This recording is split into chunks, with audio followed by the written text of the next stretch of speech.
ঐতিহ্যবাহী বড়বাসরা football tournament 2026-এর আজকের final ম্যাচের প্রধান অতিথির বক্তব্য রাখছেন 6 নং পর্যটন ইউনিয়নের 7 নং ওয়ার্ডের চেয়ারম্যান পদপ্রার্থী মোহাম্মদ শাহাদুল ইসলাম আব্দুল। ঐতিহ্যবাহী বাসরা গ্রামের ফুটবল টুর্নামেন্টে ফাইনাল প্রতিযোগিতায় আজকে যে দুটি দল অংশগ্রহণ, আমি দুটি দলকেই বলবো, গ্রামে এই খেলাধুলো আসলে ফুটবল খেলা খুবই ঐতিহ্যবাহী খেলা ছিল। এই খেলাটা হারা গেছে কেন? মানে আমাদের ধৈর্য শক্তি না থাকার কারণে। জয় আর পরাজয় এই দুইটাই কিন্তু নির্ধারণ করা, এক দল হারবে এক দল জিতবে। এখন হারলাম বলেই যে আমি আউকেও মারামারি ঝগড়াঝাটি করবো, এটা কিন্তু নয়। এটা আবার জন্মের লগ্নে পৃথিবীর সৃষ্টি হতে শুরু করেই জয় পরাজয় দুইটাই কিন্তু আছে। জয়ও মেনে নিতে হবে, পরাজয় মেনে নিতে হবে। আর আজকের এই মাঠে যে জাজম্যানের দায়িত্ব পালন করতেছে বা যে লেবারের দায়িত্ব পালন করতেছে, ওনার যে সিদ্ধান্ত দেবে সেই সিদ্ধান্ত কিন্তু চূড়ান্ত সিদ্ধান্ত।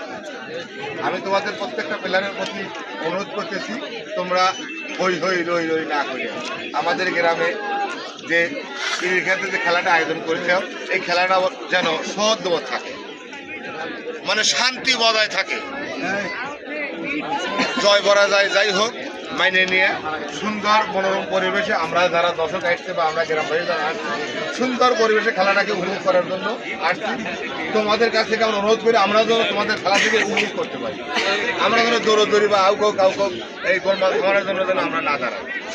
আমি আবারও তোমাদের অনুরোধ করতেছি এবং আজকের ফাইনাল খেলা শুরু করে দেওয়া।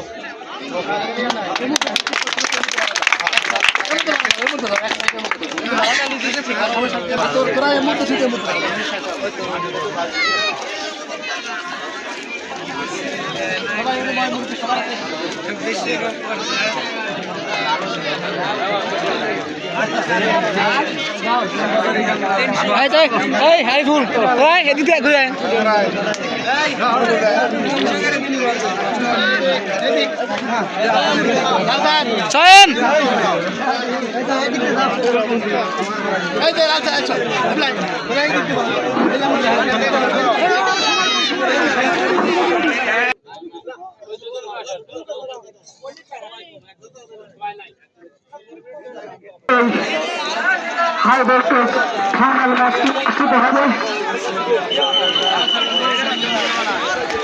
আমি দর্শকবৃন্দের দৃষ্টি আকর্ষণ করেছি, আপনারা এলোমেলো ভাবে ঘোরাফেরা না করে আপনাদের নিজ নিজ আসন একটু গ্রহণ করুন।